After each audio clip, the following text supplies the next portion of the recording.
Usually, when we look at human history, we kind of just assume we are the main characters, Oh, right? absolutely. We always center ourselves. Yeah, like we look at our grandest empires, our most devastating wars, the shifting borders on our maps, and we think we understand the foundation of our world. We think we're standing on solid ground. Exactly. We think it's solid. But if you look closely at the bedrock of our galaxy, you realize the entire structure isn't solid at all. Not even a little bit. Right. Our grandest historical narratives are actually just built on top of, well, a cracked, leaking radioactive nuclear reactor that is literally millions of years old. It's a great analogy. And today, for this deep dive, we're going to climb down into that basement and look right at the reactor core. It is the absolute definition of a paradigm-shattering reality check. I mean, we are looking at a historical landscape today that is so terrifyingly vast, it just strips away every comfortable assumption we have about our place in the universe. It really does. So we are looking at some fascinating, deeply unsettling excerpts today from a text called The War in Heaven, Genesis of Galactic Ruin. A very heavy text. Oh, incredibly heavy. And our mission today is to explore what you could call the original sin of the galaxy. Right, because if you look at the 41st millennium, humanity is up there looking at the stars, fighting these desperate, bloody campaigns against aliens and horrors. And they think they're fighting the ultimate war for survival, right? Like they think the fate of the universe rests squarely on their shoulders. Yeah, and the text makes it painfully, just brutally clear that they are entirely wrong. They are so wrong. They are not the main characters, not at all. To truly understand the setting, we have to completely abandon the human scale of history. Which is hard for us to do. It is. But we are going to examine a conflict that didn't last for, years or centuries or even millennia. We are talking about a war that lasted for millions of years. Millions. Just let that sink in for a second. A war that, through its sheer, unimaginable violence, permanently broke the fundamental laws of physics. Which is such a massive concept that I want to make sure you, listening to this right now, really feel the weight of it before we even introduce the species who fought it. It's crucial context. Right. We need to talk about the ultimate scale of this war. Because the text explicitly states that everything happening in the 41st millennium, like the sprawling human empires, the planetary tragedies, the daily grinding fight for survival. It's all merely the fallout. Yeah. It's just the dust settling from a war that ended 60 million years ago. Yes. The war in heaven lasted for millions of years, and I really want that to sink in because the human brain just struggles to comprehend deep time like that. Oh, for sure. We think a war that lasts a decade is like generation defining. Right. A 100-year war feels like an eternity of historical suffering, but a million-year war, that means entire species are achieving sentience, evolving, mutating, building civilizations. And going entirely extinct. Exactly. Going entirely extinct strictly within the context of an ongoing active battlefield. That is just wild to me. The front lines of this war shifted over geological epochs. I mean, stars were born and died while the exact same battle raged around them. And what blows my mind is the collateral damage. Because we aren't just talking about scorching a planet or blowing up a moon. No, nothing that simple. The source material says this conflict mutated the fabric of reality itself. But, and this is where I get tripped up, what does that actually look like in practice? Pick a great question. Because, breaking the laws of physics sounds incredible, but mechanically, what were they doing? Are we talking about a bomb that just explodes really, really hard? No, we have to look past the concept of conventional destruction. Destroying matter is simple, comparatively. Okay. Breaking the rules that govern matter is something entirely different. When the text details the physics-breaking nature of this war, it means the fundamental constants of the universe were weaponized. Weaponized constants? Wow. They were fundamentally altered. Imagine a weapon that doesn't blow up a city, but instead simply changes the localized gravitational constant. So the planet. It crushes itself under its own sudden, immense weight. That is terrifying. Or imagine a beam of energy that doesn't burn you, but rather reverses the flow of entropy in your sector of space. Wait, reversed entropy? Yes, causing your atoms to violently unbond because the rules holding them together have just been temporarily erased. Wait. So they were essentially hacking the source code of the universe, just to delete their enemies. Precisely. That is exactly what they were doing. They were tearing the map of reality into pieces, setting it on fire, and forcing the universe to operate on new, broken rules. I can't even wrap my head around that. They altered the speed of light to trap enemy fleets in pockets of slowed time. They bent the rules of thermodynamics so that entire star systems just froze solid in an instant. So this wasn't about shifting borders at all. No, it was about fundamentally damaging the underlying structure of reality just to gain a tactical advantage. It's like humanity thinking World War II is the most important catastrophic event in the history of the universe, right? Right. Only to discover that billions of years ago, dinosaurs fought a war using localized black holes that literally changed the orbit of the Milky Way. That is a staggering way to visualize it. And we're just living in the weird, wobbly aftermath, walking around thinking everything's perfectly normal. It forces a radical shift in perspective for anyone trying to understand this universe. Consider how small our grandest historical achievements feel in comparison. Oh, yeah. The pyramids, the Roman Empire. The moon landing, exactly.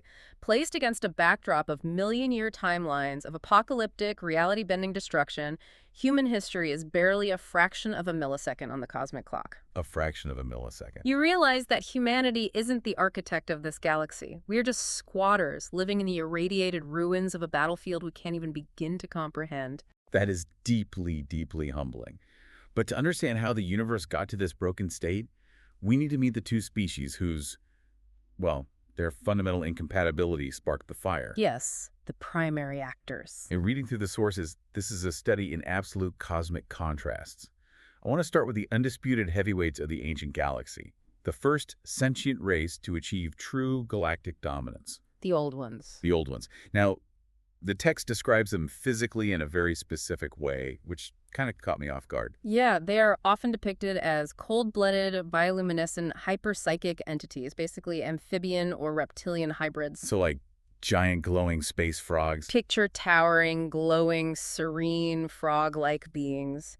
But their physical appearance is really secondary to their technological and spiritual capabilities. Right, because they weren't just technologically advanced. Far from it. They were absolute masters of biological engineering and psychic manipulation. The psychic part is what really stuck out to me in the reading. The text talks about them navigating something called the warp. Ah, yes. The warp. Can we dig into the mechanics of that?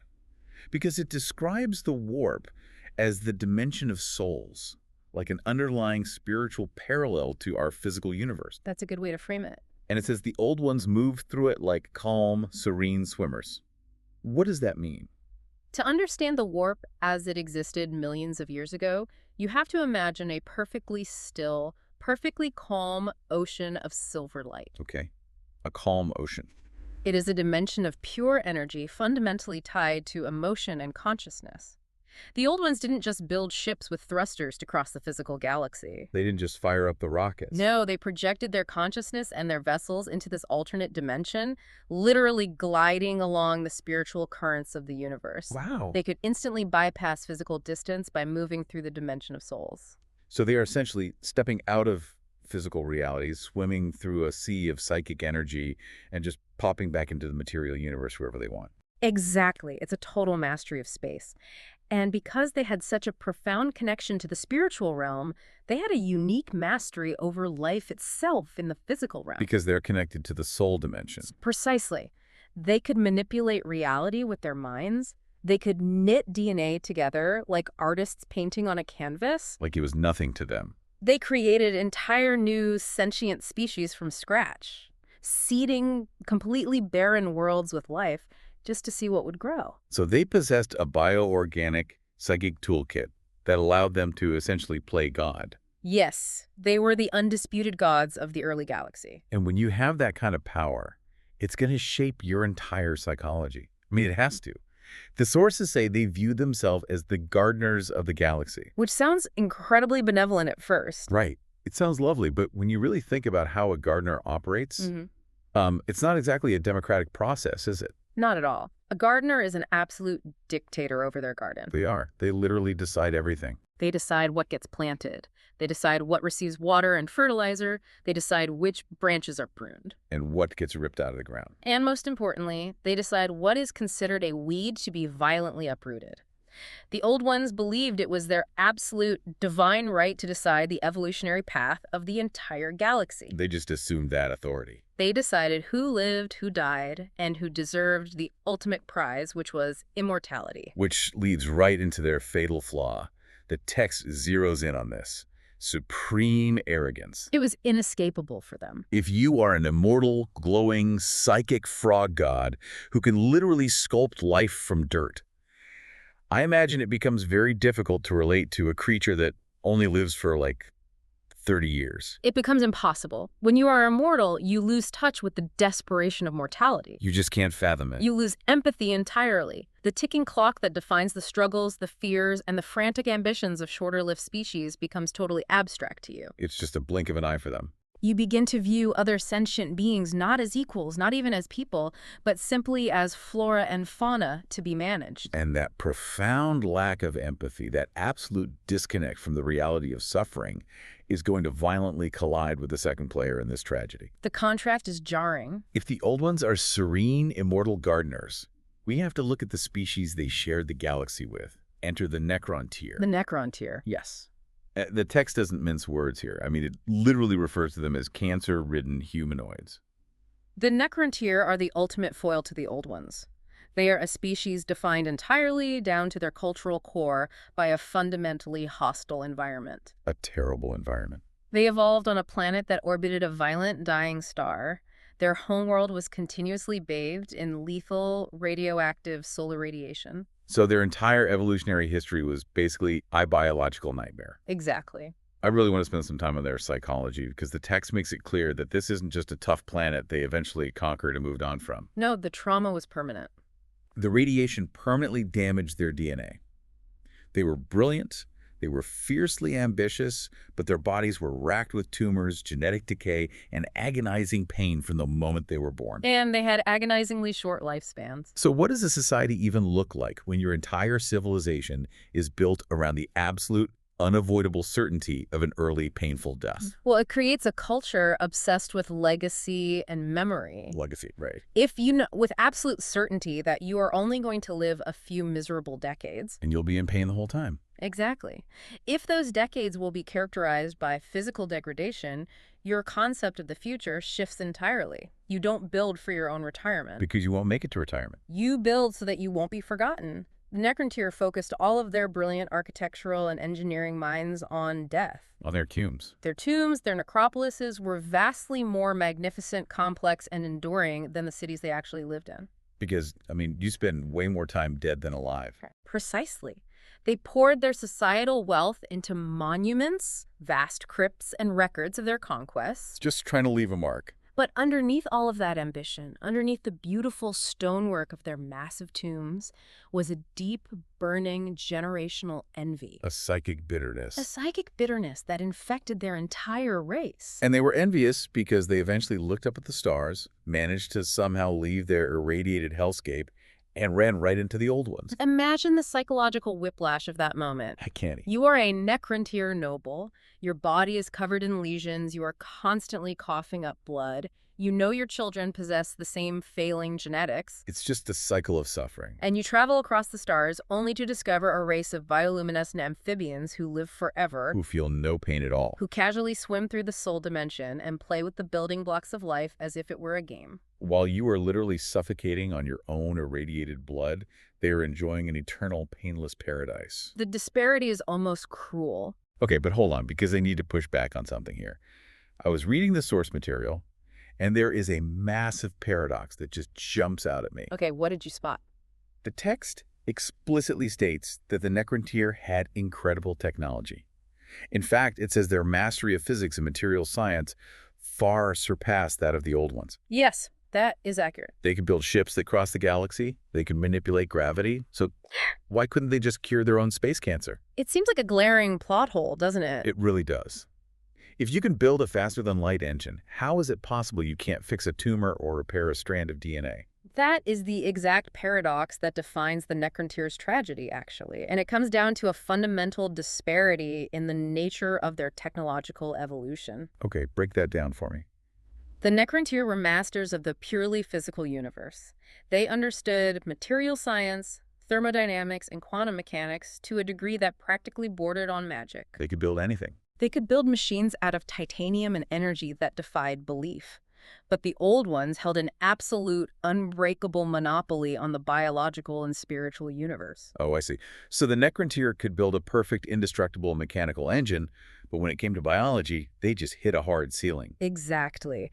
And the text hints that the Necrontyr's genetic decay wasn't just a simple biological glitch like a modern human cancer. It was deeper than that. It was baked into them at a foundational level that their purely material science couldn't reach. It was an immutable fact of their existence, perhaps a spiritual rot as much as a physical one, Tied to their sun. inextricably tied to the radiation of their home star. They were trapped in failing, agonizing flesh, despite having minds brilliant enough to conquer the stars. They were the ultimate prisoners of their own biology. Totally. That is horrifying. Yeah. To be the smartest engineers in the universe, to solve the mysteries of interstellar travel, but you still have to watch your family die in agony in their 30s. It breeds a very specific kind of resentment. Which brings us to the spark that ignites the Million-Year War. You have these two fundamentally opposed species.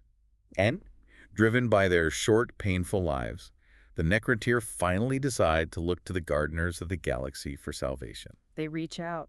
They have to swallow an immense amount of pride to do this, don't they? It is a monumental act of desperation for a culture so proud, so obsessed with their own legacy and nobility, to come before another species and beg. It's unthinkable for them. It demonstrates exactly how much pain they were in. The text says they approached the Old Ones as supplicants.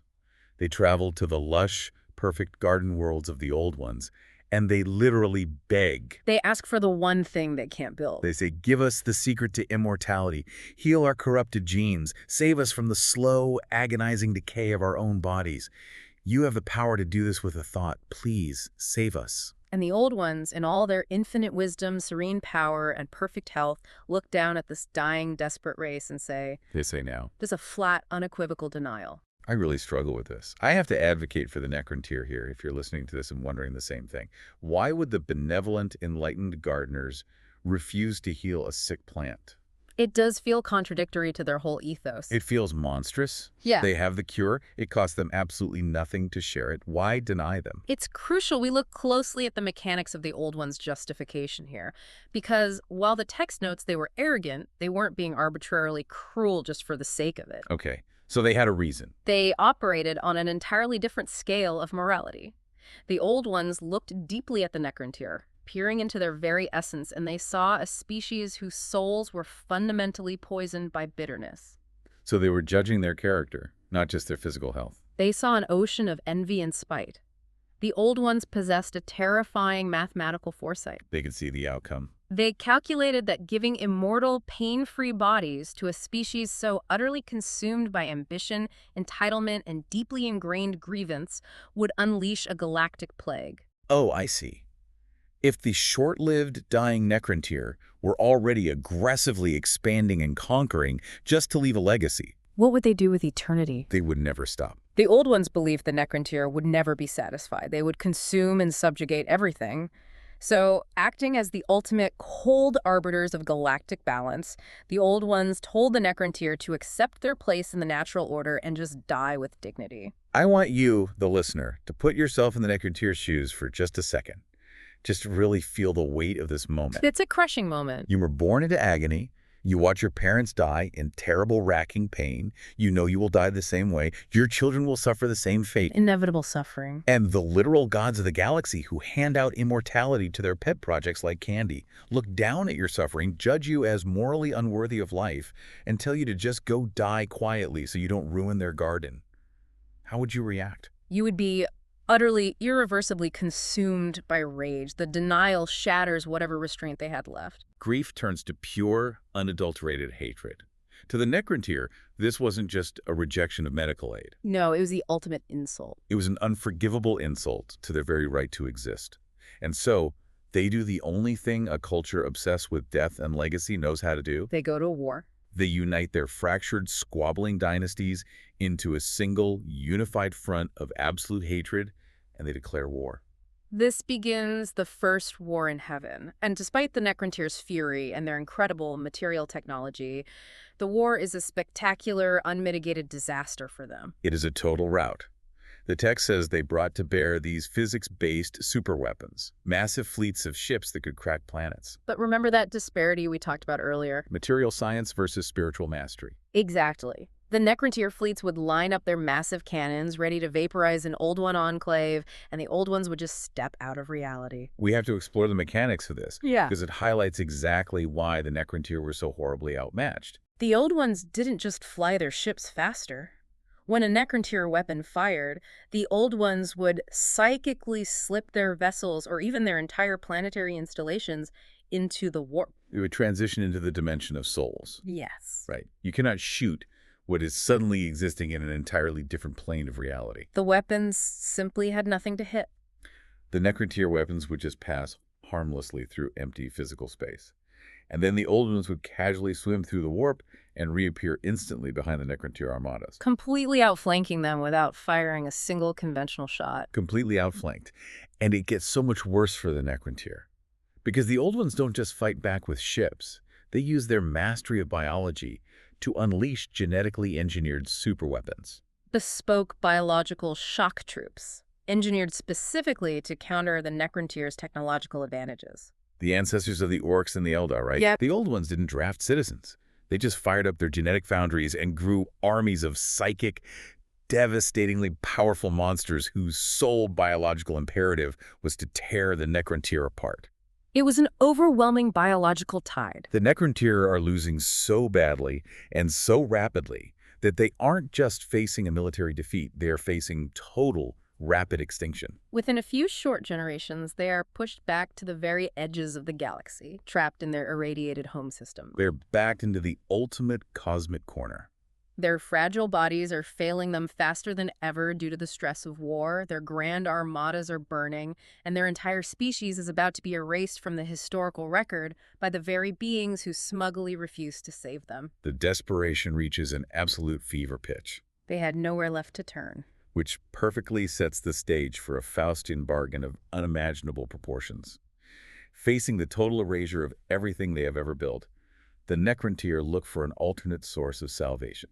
If the biological gods won't help them, they need to find something else. And they find something vastly more alien, vastly more ancient, and infinitely more dangerous than the Old Ones. Enter the Star Vampires. The C'tan. And this is where the text introduces a concept of cosmic horror that truly stretches the imagination. Yes, let's really dig into what these things are, because the text explicitly says these were not gods in any way we conventionally understand them. Not at all. They weren't spiritual beings from the warp. They were the sentient, conscious manifestations of the physical laws of the universe. They were born at the exact moment of the Big Bang. And they lived inside stars, literally feeding on solar radiation. Think about the mechanics of that concept.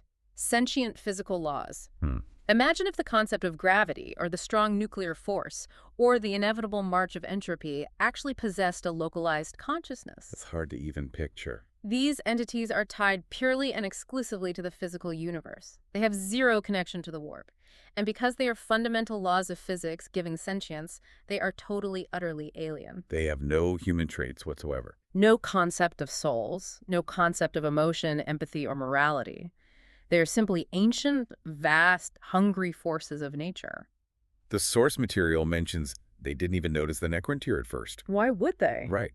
To a being that encompasses the circumference of a star and feeds on solar flares, the Necrontyr ships flying around look like microscopic bacteria floating on a speck of dust. Completely insignificant. But the Necrontyr are brilliant engineers. They know they need a weapon, and they figure out how to get the attention of these cosmic leviathans. And the analogy I keep thinking of is trying to bargain with a hurricane. That's a very apt comparison. How do you get a hurricane to do what you want? You offer it a feast he can't resist. You tempt it. The C'tans were eating plain, boring oatmeal, which is to say, basic background solar radiation. The Necrontyr managed to communicate with them and essentially said, hey, instead of eating stardust, let us offer you the absolute Wagyu beef of the universe. The raw, concentrated, emotional energy of a sentient soul. Exactly. And that single proposition changes the fundamental fate of the galaxy forever. The C'tan are intrigued by this new, concentrated flavor of energy. But to interact with the physical world of the Necrontyr, these vast, nebulous energy beings need a physical container. Because they're basically just gas and energy at this point. Right, so the Necrontyr, using their unparalleled mastery of material science, forge massive god-trapping bodies for them. They build constructs out of a miraculous material called necrodermis. Yes, living metal. A metal that flows like water, repairs itself at the molecular level, and can contain the apocalyptic energies of a sentient star. They pull these vast entities down from the cosmos and pour them into these metal shells so they can converse face to face. And once they can speak, they strike the deal. The terms are brutal but simple. The C'tan say, "We will give you the immortal bodies you crave, and we will give you the physics-shattering power to utterly annihilate the old ones." In exchange, you give us this delicious soul energy you promise. And the mechanism the Necrotyr built to facilitate this exchange is perhaps the most horrifying, tragic event documented in the entire text. It is known as the biotransference. I want to spend a lot of time on this, because the sheer scale of the horror is really hard to process. We're talking about the entire Necrontyr race, Trillions of individuals. from the highest nobles to the lowest commoners. They construct these massive, continent-sized, furnace-like obelisks on every world they control, and they march their entire population into the fires. Line by line. Can we break down the mechanics of what was actually happening inside those machines? It was an industrial-scale separation of consciousness from biology. Just stripping them apart. Yes. As a Necrontyr walked into the biotransference foundries, the intense, arcane energies generated by the C'tan literally burned away their diseased, failing, irradiated flesh. Their biological matter was incinerated entirely. Simultaneously, massive supercomputers captured their consciousnesses, their memories, their hatred, their boundless ambition, their very neural pathways, and digitized them. It just backed up their brains to a hard drive. Essentially, yes. This digitized mind was then downloaded into a newly forged, unfeeling, immortal body made of that same living metal, the necrodermis. So they walked in as frail, dying, biological beings, and they marched out as cold, immortal machines. They ceased to be the Necrontyr. They became the Necrons. But as with all Faustian bargains, there is a trap hidden in the fine print. There always is. The C'tan didn't just act as neutral engineers facilitating this mind transfer. They were feeding. Ravenously. During the terrible, agonizing process of biotransference, as the flesh burned and the minds were digitized, the true spiritual essence of the Necrontyr, their actual, intangible souls, were violently stripped away. And devoured by the C'tan waiting above the foundries. It is literally the ultimate monkey's paw situation, and we have to explore the philosophical and sensory horror of their new existence, because it is staggering. It is a unique kind of nightmare. Imagine the exact moment of waking up after biotransference. Let's put the listener in that metal body. What does it actually feel like? You wake up, and immediately you realize you have exactly what you begged the old ones for. You are immortal. Yes, your metal body will never decay. You will never feel the bite of radiation, the ache of a tumor, or the weakness of old age. Right. But the sensory deprivation hits you like a physical blow. You have no breath in your lungs. You have no heartbeat pulsing in your ears. You can't even feel the air around you. You cannot feel the warmth of a sun or the chill of a breeze. And because they lost their souls, they lost the capacity for emotion, right? Exactly. And the text makes a crucial distinction here that we need to point out. About the different classes of Necrons. Yes. The vast, overwhelming majority of the Necrontyr populace, the commoners, the soldiers, the workers, didn't just lose their souls. Their minds degraded during the transfer. So they didn't even keep their personality. No, they were reduced to mindless, obedient automatons. Literal walking guns, completely subservient to their lords. Just drones. But the tragedy is infinitely worse for the Necron nobles. The rulers were given premium, high-fidelity bodies. They retained their full intelligence. Their intelligence, their complete memories, and their overarching ambitions were perfectly preserved. But without a soul. What is the point of a memory? That is the horrifying crux of it. Try to imagine that state of being. You have perfect, crystalline memory of your past. You remember the concept of triumph. You remember what it felt like to laugh, to feel the satisfaction of building a monument, to feel the warmth of pride. You still possess the intellectual drive to conquer and achieve your goals. But the neurological and spiritual mechanisms to actually feel the reward of those achievements have been entirely hollowed out. It's just gone. You can conquer 1,000 worlds, but you will never feel a drop of satisfaction. You can defeat your greatest enemy, but you will never feel the release of vengeance. So you win the ultimate victory against death, but the exact cost of the ticket was the very humanity, for lack of a better term, that you were trying to preserve in the first place. It's a tragic irony. They are completely trapped in a cold, eternal, joyless purgatory of their own making. They traded a short life of physical pain for an eternity of psychological emptiness. Wow. And yet, despite the hollow horror of their new existence, they are now imbued with the apocalyptic power of the C'tan. Right, they have the power now. They have bodies of living metal that can repair themselves from a puddle of molten slag in seconds. They feel no fatigue, no fear, no hesitation. And they are armed with weapons provided by the sentient laws of physics themselves. They are finally perfectly equipped to win the war that almost drove them to extinction. Which shifts the entire paradigm of the conflict. Now that they are immortal, soulless, tireless Terminators, they redirect this terrifying new strengths back against the old ones. And this leads to a massive cosmic rebalancing of power. The shifting of the scales. The second phase of the war in heaven. The Necrons go back to war. And this time, there is no dodging through the warp that can save the old ones. No, the C'tan countered that. Right. The Necrons, empowered by the C'tan, deploy technologies that actively seal off the warp, trapping the old ones in physical space. They lock the door to the panic room. Exactly. And the text is brief, but absolutely definitive regarding the outcome. The Necrons utterly defeat the old ones. For complete eradication. They hunt down these ancient, psychic, bioluminescent gods and drive them to total, absolute extinction. The serene gardeners of the galaxy are violently ripped out by the roots. The Necrons achieve their ultimate vengeance. The beings who denied them salvation are eradicated. But remember, the intellectual capacity for ambition and strategic supremacy in the Necron nobles remained perfectly intact. Yes, they are still brilliant tacticians. And this is where their cold, soulless brilliance truly shines through the horror of their existence. This might be the most staggering tactical pivot in the entire source material. It's an incredible betrayal. Because the Necrons don't just win the war and stop. In an act of absolute staggering, hubristic audacity, the moment the last old one is dead, the Necrons turn their weapons on their own masters. They turn on the C'tan. The very entities that gave them immortality, the very gods they built bodies for. The gods that ate their souls. But wait, let's look at the mechanics of that. Because earlier we established that the C'tan are sentient physical laws. Correct. How do you assassinate the concept of gravity? How do you shoot entropy with a gun? You cannot kill a fundamental law of the universe. To destroy a C'tan entirely would mean erasing the physical law it represents. Which would break the universe. It would cause the material universe to collapse in on itself. But the Necrons didn't need to kill them. They just needed to break them. Break them.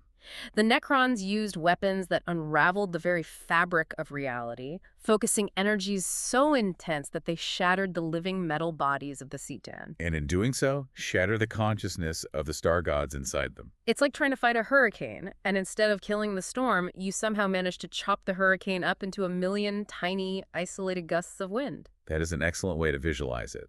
The Necrons broke these manifestations of the physical laws of the universe into thousands of screaming shards. Shards of pure cosmic power. And then, in the ultimate act of dominance, they didn't just banish these shards, they enslaved them. They locked them away. They constructed these hyperdimensional prisons called tesseract labyrinths, essentially pocket dimensions mathematically soldered into physical boxes, and trapped the fragmented gods inside. The ultimate revenge. They took the entities that ate their souls, chopped them into pieces, and used them as living batteries and superweapons. It's remarkably petty in a cosmic sense. It is. Oh, you're the physical manifestation of a black hole. Cool, I'm going to plug you into my flagship's engine to make it go faster. It's unbelievable. They achieved absolute mastery over the physical universe. They conquered the biological gods, the old ones, and then they turn around and conquered the physical gods, the C'tan. If we dig into the philosophy of that victory, it raises an incredibly important question about power, consequence, and the nature of triumph. What did they actually win? Right. The Necrons achieved absolute, unchallenged supremacy. They stood alone at the absolute apex of the galactic hierarchy. Nothing was left that could challenge them. But what exactly did they inherit for all that sacrifice? That brings us to the devastating fallout of the war. You would think, having conquered the literal gods of the universe, there would be a massive victory parade. A golden age. But there was no celebration for the Necrons. not just because they couldn't feel joy, but because they look around at their prize and they realize they have inherited a completely, utterly ruined galaxy. The fundamental cost of a million-year war that actively breaks the laws of physics is that the environment itself becomes universally hostile to existence. The galaxy was broken on both a physical and a spiritual level. Let's talk about the spiritual level first, because we need to examine what happened to the warp. The reality wound. This is perhaps the most devastating, long-lasting consequence of the entire conflict. Remember earlier how the text described the warp before the war? A calm, placid, serene sea of silver light that the old ones swam through. Yes, a dimension of calm psychic reflection. But you have to understand that the warp is directly influenced by the emotions and souls of sentient beings in the physical universe. It acts as a psychic mirror. It reflects what's happening in reality. Exactly. Now, reflect on what happened over the course of millions of years. The old ones weaponize the souls of the galaxy. Trillions upon trillions of sentient beings died in absolute, racking agony. Whole species were engineered to feel nothing but rage and the desire to kill. The sheer volume of terror, pain, hatred, and psychic violence bled directly into that placid silver lake. It was the ultimate form of spiritual pollution. The collective trauma of the war in heaven permanently damaged the warp. It churned that serene dimension into a raging, violent, boiling storm of psychic blood and fire. The peaceful currents became tsunamis of raw, unfiltered hatred. The source refers to these as the first chaos storms. And the true horror is that within the warp, emotion coalesces into form. It takes shape. Within those storms, birthed directly from the concentrated, inescapable suffering of the million-year war, the psychic energy began to gain a malevolent sentience. This was the birth of the first demonic entities. I'm struggling to wrap my head around the irony here. The war in heaven literally created the conditions for hell to exist. It wasn't a natural phenomenon. Hell wasn't pre-existing in this universe. It was a man-made, or rather, alien-made disaster. It was the toxic spiritual runoff from millions of years of biological and reality-bending warfare. Exactly. The old ones, in their desperate, terrified bid to avoid extinction, broke the spiritual mirror of the universe. They created a permanent bleeding wound in reality that would haunt the galaxy forever. And it wasn't just the spiritual realm that was completely polluted. The physical galaxy was left swarming with the old ones' leftover weapons. Only these weapons weren't dormant bombs sitting in silos. They were self-replicating biological nightmares. The engineered weapon species, the ones left without a target. Let's look at the Kork, because their fate is incredibly tragic and terrifying. The ancestors of the modern orcs. We mentioned earlier that the old ones designed them as a biological shock troop to fight the living metal bodies of the Necrons. The text says the Kork were massive, highly intelligent, physically imposing warriors. Encased in advanced power armor, right? Yes, and they reproduced via fungal spores at a terrifying rate. But a weapon fundamentally requires a wielder. It needs a guiding intelligence to give it strategy and purpose. When the old ones were driven to extinction, the Kork lost their masters, their generals, and their reason for existing. And because their only biological imperative was to fight, without the old ones to direct them, they just started fighting everything, including themselves. They degenerated. Over millions of years, without the psychic guidance of their creators, they devolved. They lost their intelligence. They lost their advanced technology, but they retained their fungal reproductive cycle and their absolute genetic obsession with violence. They devolved into the modern orcs, mindless, brutal, fungal savages who live purely for the act of war because that is the only readable code left in their broken DNA. They are a runaway biological weapon that the galaxy simply cannot turn off. A deeply tragic echo of their original, noble design. And then we must look at the other grand weapon species, the Eldar. The hyper-intelligent, hyper-psychic special forces of the old ones. The Eldar survived the war, relatively intact, right? In fact, with the old ones dead and the Necrons exhausted, the Eldar effectively inherit the physical galaxy. They step into the power vacuum. They build an empire that spans the stars, a utopian civilization of art, psychic mastery, and post-scarcity living that lasts for an incredible 60 million years. Which sounds like a happy ending until you read the exact mechanics of how their empire falls. Because their utopia is a trap. The Gilded Cage. They lived for 60 million years with no external threats, no challenges, and an absolute mastery over their physical environment. But remember how they were made? Right, they were genetically engineered by the old ones to feel everything at a hyper-intensified psychic level. They were built to be weapons of profound psychic power. So they eventually fall into complete, inescapable decadence. When a species engineered for intense, hyper-focused warfare is given 60 million years of utter boredom, they begin to seek out increasingly extreme sensations just to feel something. And because every emotion they feel echoes directly into the warp. Millions of years of escalating, unchecked arrogance, cruelty, and hedonistic excess coalesce in the dimension of souls. Their collective psychic decadence pools together until it reaches critical mass. And it literally births a brand new, massive chaos god into existence, named Slaanesh. And the birth scream of this new chaos god violently rips a hole in the physical universe. It instantly consumes the souls of trillions of Eldar and destroys their entire 60 million year civilization in a single apocalyptic orgasm of destruction. Just boom, utterly wiped out by the consequences of their own psychic biology. So let's bring it all back to the Necrons. The dust of the war in heaven is settling. They've won the war. They've enslaved their gods. But the Silent King, the absolute ruler of the Necrons, looks at reality. The warp is violently transitioning into a literal dimension of hell. The physical galaxy is completely irradiated, the planets are stripped of life, and the stars are swarming with endlessly reproducing Quark and the rising empire of the Eldar. What is the rational, strategic choice for a race of immortal, soulless machines who have infinite time? You go to sleep. You wait for the fires to burn out. The great nap. It's the ultimate act of cosmic coasting. They look at the horrific, unlivable mess they made of the universe and say, nope, not dealing with this today. The Necrons issue a galaxy-wide command. They retreat to their tomb worlds, these massive, planet-sized, hyperdimensional fortresses buried deep beneath the crust of dead, barren worlds. They march into their stasis crypts, power down their living metal bodies, and they literally set their alarm clocks for 60 million years in the future. Their logic is entirely, coldly pragmatic, yet completely devoid of any responsibility for the catastrophe they caused. Not our problem. The Necrons calculated that they couldn't rule a broken, burning galaxy.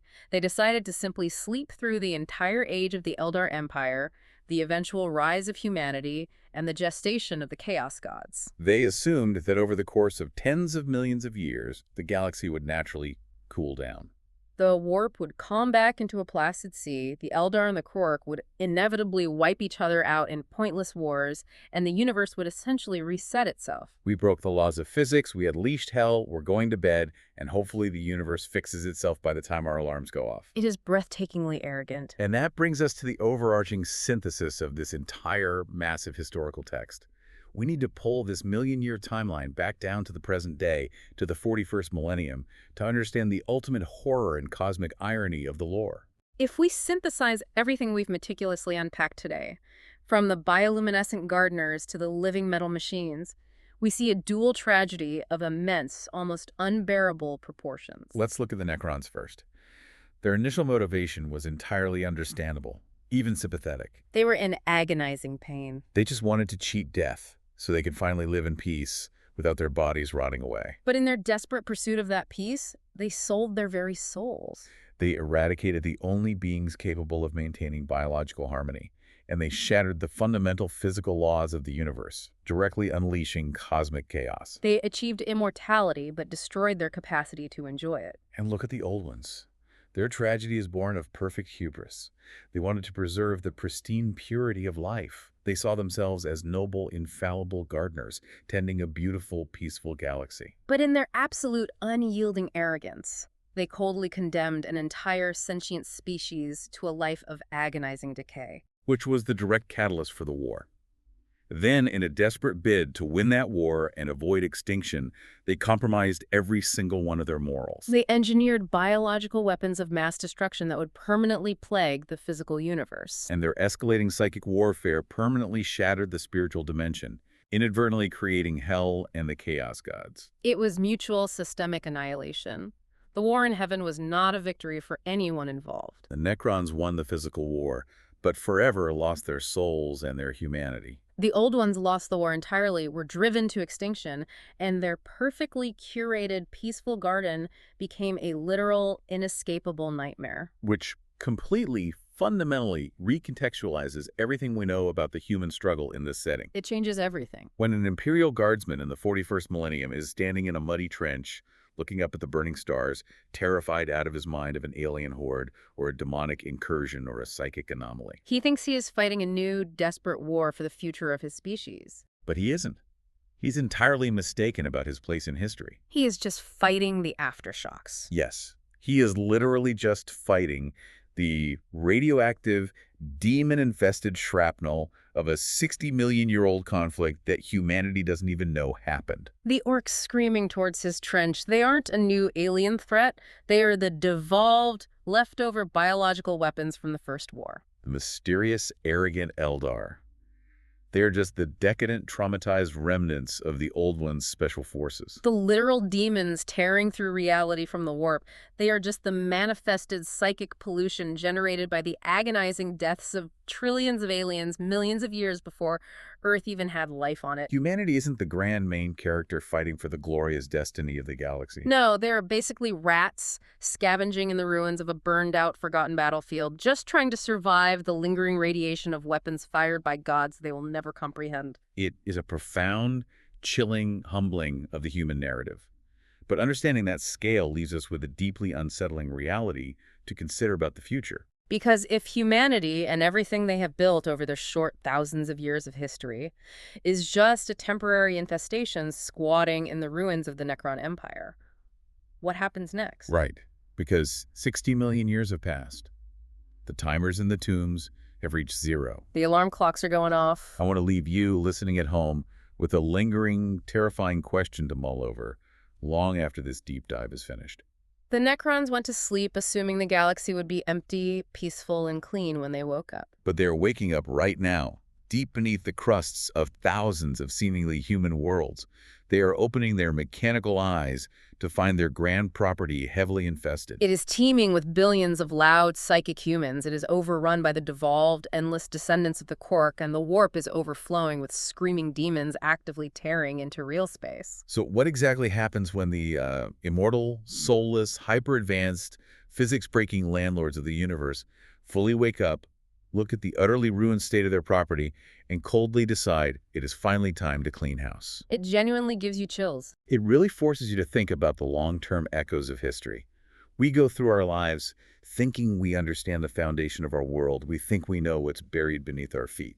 But sometimes you look down into the basement of history and you realize you aren't standing on solid rock. You're just standing on top of a dormant, ancient machine that is slowly, quietly powering back on. Thank you for joining us on this deep dive into the bedrock of the galaxy. Keep questioning the foundation, and we'll see you next time.